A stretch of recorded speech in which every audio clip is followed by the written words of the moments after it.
Alright, welcome to the Ick Boys After Hours School Crew Fish Function Tech Talk Show.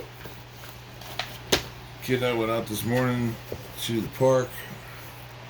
We got up dawn, and we got out, and we the angel called and said, "Hey, we got the contractor coming. You didn't forget about that?" And I said, "No, of course I didn't.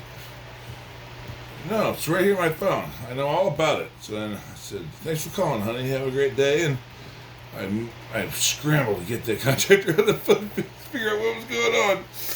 All's well that ends well, though. He's out there, out back, working his heart out, and it is hotter than the surface of the sun here in St. Louis today. So anyway, we're going to talk about the channel cat. We got the channel catfish. Guys, hear the kids singing. Bro got a catfish, da-na-na-na-na-na. Ictalurus punctatus is what we're talking about today. Widely known to be delicious. Okay, but hey, look, we're going to talk about catching cats today, alright? So that's what we really want to know. We want to catch them because they're delicious. So, here we go. They have what's called, and I didn't know this until earlier today, and I'm going to try and explain it to you now. The other stuff I kind of knew, but this one was new on me. So, they have something called a Weberian apparatus to enhance their hearing. Basically what it is people know about the little tiny ear bones inside our head, okay? It's called the malleus, the incus, and the stapes, okay? And those are the three little tiny bones that take the sound that vibrates against our eardrum and puts it up against the nerve to try to make it make the signal travel to the brain. So the catfish have something, but it is way more intricate, and it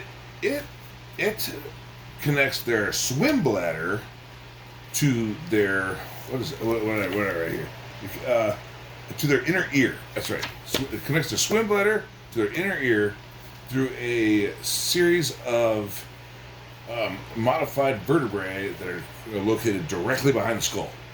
Immediately behind the skull, and I have a picture of it, and I downloaded it, and if I do it on my phone, I'm gonna show you a picture of this thing, because it's like it's like our three little bones. It's like hold my beer, catfish got this. So anyway, it not only helps them find struggling prey in the water, which is what we're gonna talk about in a little bit, but it also helps them dodge predators, okay, because there's always a bigger fish, right? And it also helps them find mates, which I didn't. I mean, I guess I know that they emit that kind of grunting sound when you catch them and they're unhappy. So I'm assuming that they make some other kind of grunting sound when it's time to go do the do. So anyway, there's a sweet spot for this Weberian apparatus, and it is in catfish. It's between 100 and 1,000 hertz. That's the sweet spot. Okay, you want to do they tend to gravitate toward these when they occur as pulses or thumping, something like that. Now, bass too can do this as well, but their sweet spot is more to the 200 to 600 hertz range. Okay, but when you're talking about a range this small on the grand scheme of noise frequencies, when you're talking about things this small. It's basically the same in air as it is under the water, okay? Because we talked before about how light travels differently in water as it does in air than it does in air. Sound travels differently in water than it does in air. And we're gonna get to all this fun stuff in a second. So all right, so that's the Weberian apparatus. It's a bunch of little tiny bones that used to be vertebrae, but now there's this crazy hearing apparatus that connects their swim bladder. It amplifies these. It connects their swim bladder to their inner ear, and it amplifies these noise signals these noise vibrations that they receive in the water. So then you take that and you tag team it with those barbells, the little whiskers that they have on their face. Those things are highly specialized, highly receptive chemical and physical receptors. So they're basically taste buds. But they also can They can detect little changes in current. They can detect ripples in the water, and they can detect little movements in the water from other fish swimming by. And all of this is very advantageous to a catfish when it can't see, because they're always in murky water. That's why they had these barbells to begin with, because they got to just kind of feel around and just do the best they can with everything but their eyes, and they do fine because channel cats they're pretty successful. Okay, so what? Who cares, right? Who cares? Who cares? I'll tell you why I should care. All right. I did the research, buddy. Here we go. So, what do you want to do? What do you want to do? If you want to hit 100 to 100 hertz, and really 200 to 600 hertz for the bass, if you really want to try this for the bass too, it totally works. Okay. What you want to do is you want to get like a 2-inch PVC pipe. Okay. You want to cut it to what's once it's cut off, it can't grow back. I mean, that's what they always told us boys in school. So, 2 inches diameter, and you want to make it about 18 inches long, foot and a half. Okay, and then you want to cap it on both sides. And you might want to stick something like rattles around in there, a couple ball bearings, heavy ball bearings, or maybe a couple coins. I don't know, something heavy that rattles around there that would make a low frequency in there. You want to close that all off and make it airtight. And you want to get a couple of these things, and you take them down, and you take them into the water, and you kind of beat them together so that they can make this low frequency.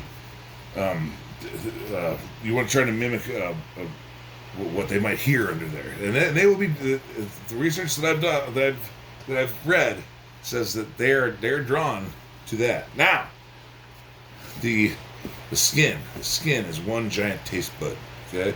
Those barbells, they can taste the skin. It's all one big taste bud. These things they just want to find food. I wish I was a giant taste bud. Not really sometimes, because I live with, doesn't matter. I live with a kid.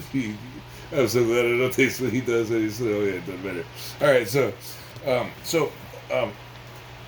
the research that I found is that they like strong, savory flavors, like decaying matter, but they also like garlic and onions. I've read that they like garlic and onions. They like blood-soaked dough balls. Okay, they like things that are oily fish. They like the way those things taste, the strong, savory, oily stuff. Okay, but here's what else. They like L-Amino Acids. Okay, their top 3 being L-alanine, which is the sweet one, L-arginine, which is the meat one, and L-lysine, which I got interrupted and I couldn't figure out what that one was. So, L-alanine, L-arginine, and L-lysine, they love these 3. They love them. So you can, and I think that you can go. I haven't done the shopping on this, but you can get anything on Amazon. I'm expecting my little tiny Hannibal Lecter mask from Siam over there any day now. So I can put them with the rest of these guys who won't have their livers with a Chianti and a bowl of fava beans. Okay, so onions and garlic. When you smash these up and you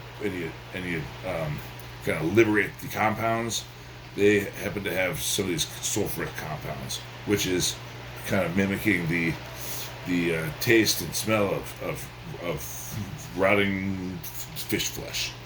Same with this stuff called IMP, which is inosine monophosphate.